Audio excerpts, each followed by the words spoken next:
Salam semua, sayang-sayangnya Bude. Lagi apa tuh? Oke, Bude harap kalian sehat-sehat saja dan doakan juga semoga keluarga Bude juga diberi kesehatan. Oke, hari ini Bude mau share ya, mau berbagi cerita dengan kalian tentang ceritanya Perdana Menteri Singapura yang sudah meninggal ya, namanya Lee Kuan Yew. Siapa yang ingat? Jadi ini cerita yang paling bagus. Bude bilang kenapa paling bagus, karena bisa menjadi contoh untuk kita dan generasi yang akan datang ya. Apa dia ceritanya? Jangan lupa channelnya Bude di subscribe, like, comment, and share supaya video Bude dapat berkembang lagi. Oke?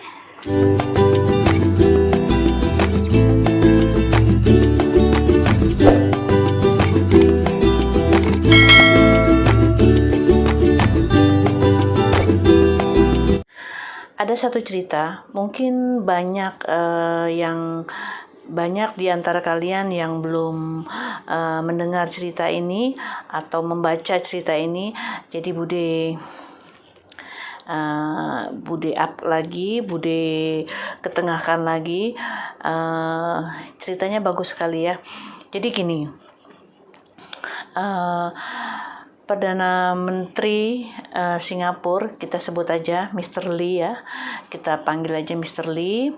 Mr. Lee ini punya sahabat, namanya Mr. Tan lah, kita bilang Mr. Tan ya. Mr. Tan dan Mr. Lee ini bersahabat baik.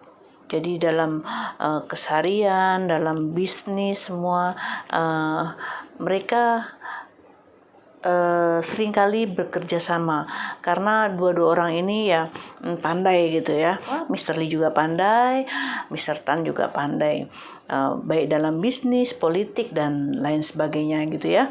Nah, yang Bude akan ceritakan ini pertamanya adalah Mr. Tan.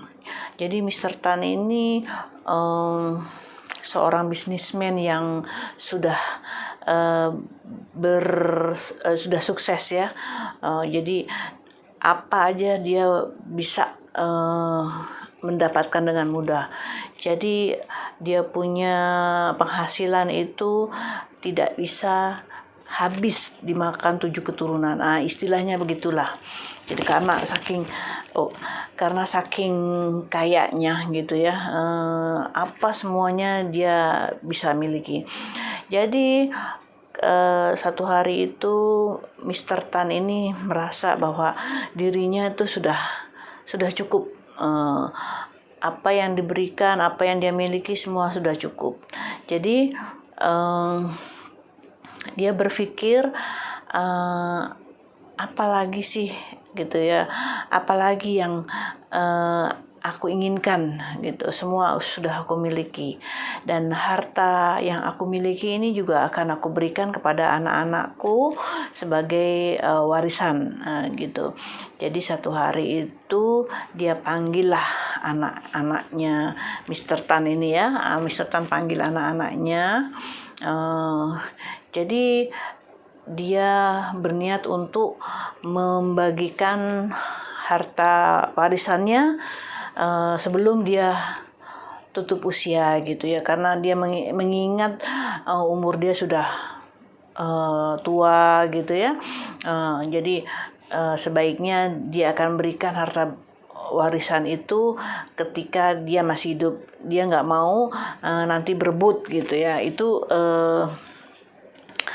niatnya itu bagus gitu ya. Setelah itu dia bagi-bagi semua hartanya itu ya, anaknya A, B, C ini semua udah dibagi lah. Jadi yang dia miliki sekarang ini adalah tidak ada gitu ya, tidak ada bukan 1 sen gitu tuh, enggak lah, tapi tidak banyak lah yang untuk dia pakai atau dia gunakan gitu ya. Nah, harta bendanya semua itu sudah dibagi-bagikan, jadi dia tumpang kasih lah dengan anak-anaknya. Jadi seminggu ke anaknya yang satu, yang seminggu lagi anak yang kedua, dan seterusnya. Tapi berjalan seiring waktu, anak-anaknya ini tidak saking tamak atau lupa kacang dengan kulitnya, lupa kacang dengan kulitnya, gitulah. Jadi karena Mr. Tan ini udah nggak punya apa-apa gitu ya, dan anak-anaknya semua nggak ada yang mau jaga, jadi dia hidup merempat. Kalau merempat itu bahasa Melayunya itu seperti gelandangan lah, nggak ada rumah, nggak ada tempat tinggal, nggak ada makan juga dari belas kasihan orang-orang gitu ya. Aduh, sedih sekali ya. Pokoknya dia sampai segitunya gitu ya. Sedangkan anak-anaknya semua sudah tidak menghiraukan si bapaknya ini ya, Mr. Tan ini. Jadi ya kebetulan kan waktu itu Mr. Tan istrinya udah meninggal, jadi dia sendiri gitu ya. Nah, satu hari itu Mr. Lee itu mendengar kabar bahwa sahabatnya ini sedang kesusahan. Mr. Lee dengan Mr. Tan itu sahabat sahabat rapat ya, sahabat karib lah. Itu Mr. Lee mendengar kabar bahwa sahabatnya ini sedang kesusahan. Jadi Mr. Lee mencarilah Mr. Tan ini di mana berada. Jadi ya waktu itu kan Mr. Lee seorang perdana menteri, jadi banyak dong ajudannya yang mencari gitu ya. Tak berapa lama ketemulah ini Mr. Tan, dia di sebuah tempat gitu ya di Singapura ya, dengan kondisinya yang sangat menyedihkan gitu ya, sebagai seorang gelandangan gitu ya, sampai Mr. Lee ini macam sedih sekali gitu yang melihat sahabat karibnya seperti itu gitu ya. Nah, Mr. Tan ini merasa bahwa malu dengan Mr. Lee. Jadi pertama dia tidak mengaku gitu kalau itu adalah Mr. Tan. Dia bilang, aku bukan Mr. Tan, aku bukan sahabat engkau, aku bukan Mr. Tan yang kau kenal gitu ya. Aku hanya gelandangan gitu. Tapi karena itu kedekatan Mr. Lee dengan Mr. Tan itu yang tidak ada batas gitu ya. Jadi Mr. Lee tetap percaya bahwa si gelandangan ini adalah sahabatnya. Mr. Tan mengakui bahwa itulah dia gitu ya, dan menceritakan apa yang terjadi dalam keluarganya. Ketika itu juga Mr. Lee sangat marah gitu ya, sangat marah kepada anak-anaknya Mr. Tan. Kok tega, kok sanggup gitu. Akhirnya dengan kuasanya Mr. Lee panggil semua anak-anaknya dengan satu lawyer yang dulu atau pengacara yang membagikan harta itu, semua dipanggil dengan Mr. Lee gitu ya. Terus Mr. Lee bilang sama pengacaranya, karena Mr. Tan masih hidup, jadi minta dibatalkan perjanjian atau surat wasiatnya gitu. Jadi surat dibikinlah baru, diambil semuanya, aset-aset semuanya, harta benda yang Mr. Tan miliki yang sekarang udah menjadi milik anaknya ya. Jadi semua diambil kembali oleh Mr. Tan gitu ya. Terus pengacara pengacara yang membuat itu suruh hilangkanlah, suruh gantilah, rombak gitu ya dia punya perjanjian surat wasiat itu. Kebetulan karena Mr. Tan masih hidup, jadi senanglah, mudah gitu ya. Nah, setelah diambil semua, jadi dikembalikanlah hartanya Mr. Tan ini, yang dari anak-anaknya diserahkan kembali ke Mr. Tan oleh ya itu pokoknya Mr. Lee bilang harus dikembalikan gitu ya. Nah, setelah itu Mr. Tan juga kembali hidup normal gitu ya, dengan kecukupan, dengan harta yang dia miliki gitu ya. Jadi anaknya tuh dibagikan ya seperlunya aja gitu. Nah, setelah itu Mr. Lee membuat kebijaksanaan di negara Singapura untuk harta warisan harus dibagikan setelah yang punya harta ini meninggal gitu, orang tua ini meninggal. Kalau dia masih hidup tidak ada pembagian untuk warisan lah gitu.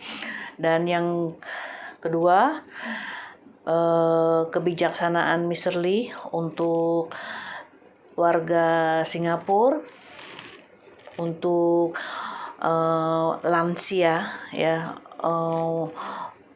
yang lanjut usia ini di atas 50 gitu ya. Kalau misalnya dia masih produktif gitu ya,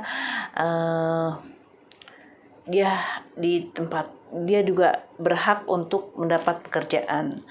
Jadi kalau kita melihat di McDonald, di KFC, di warung-warung ini ya, atau restoran-restoran itu, kita bisa melihat orang yang sudah lanjut usia, tapi masih bisa bekerja lah. Itu akan kita biasa melihat lah gitu ya.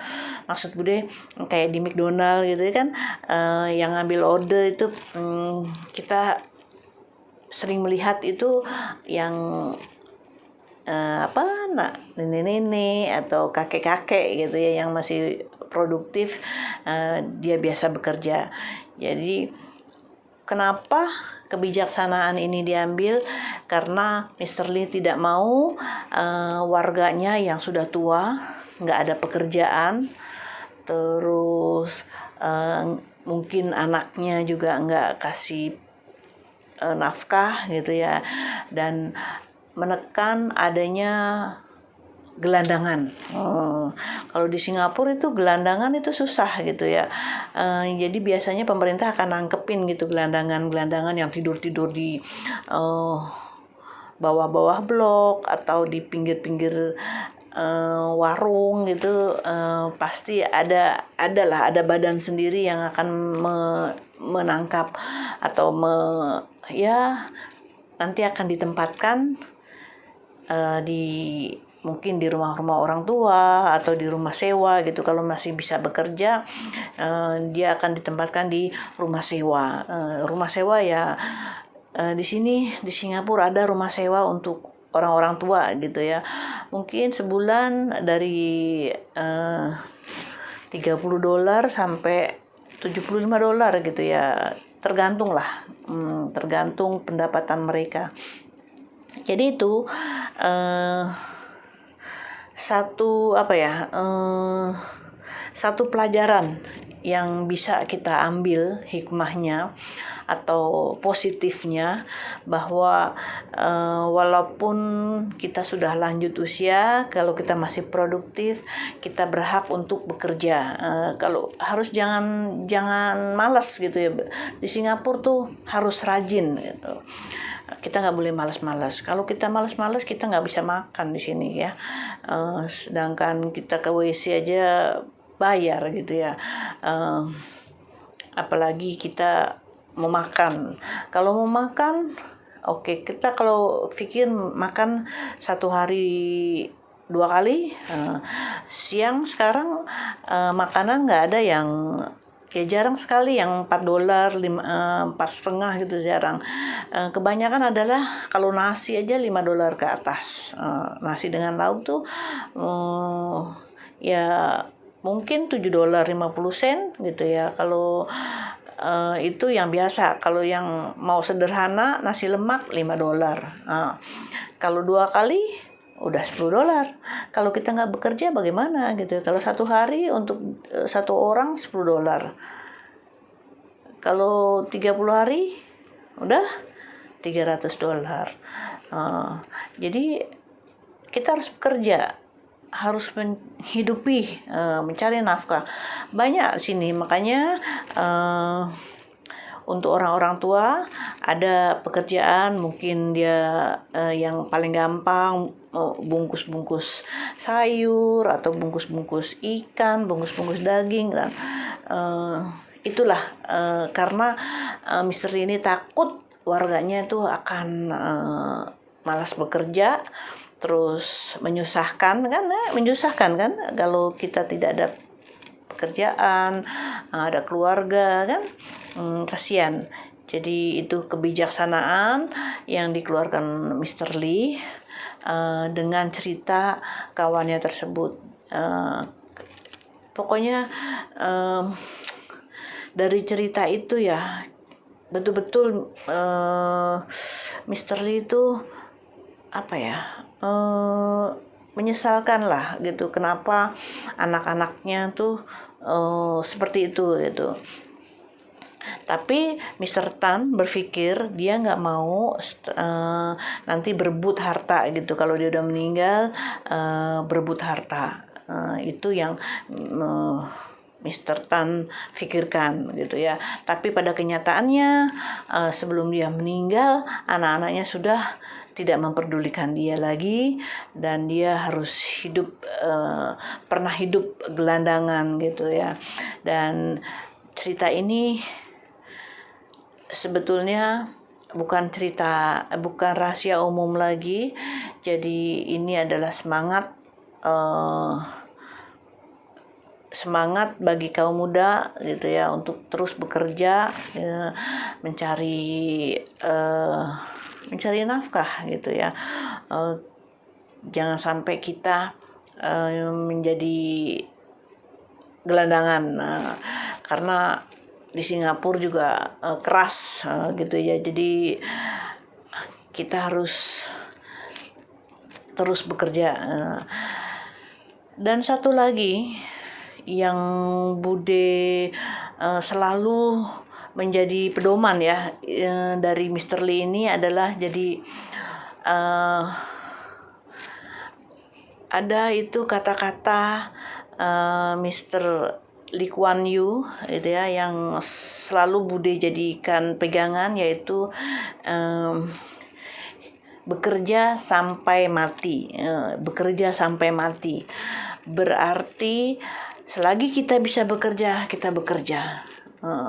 Jangan kita malas-malas, jangan kita merasa aduh aku tak mampu gitu. Kecuali kalau kita memang betul-betul udah nggak berdaya, itu berarti udah mati kan, udah nggak berdaya, nggak bisa apa-apa. Itu maksudnya kita harus semangat bekerja sampai mati. Itu ada satu kata-kata yang mungkin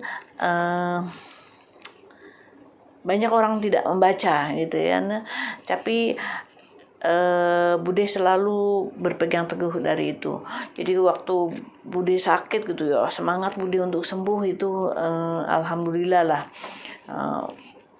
harus sembuh, harus bisa bekerja lagi gitu. Ini ceritanya Bude, kita ambil positifnya, jangan kita ambil negatifnya. Oke, untuk anak-anaknya Bude semua, jangan lupa bekerja dan bekerja gitu ya. Jangan malas bekerja.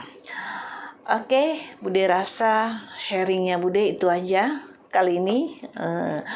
Nanti Bude akan cerita kembali apa-apa yang boleh di-share ya untuk kalian semua, untuk pengetahuan kita untuk pengalaman kita gitu ya, supaya kedepannya hidup kita lebih baik. Oke. Akhirnya Budi undur diri. Wassalamualaikum warahmatullahi wabarakatuh. Bye bye.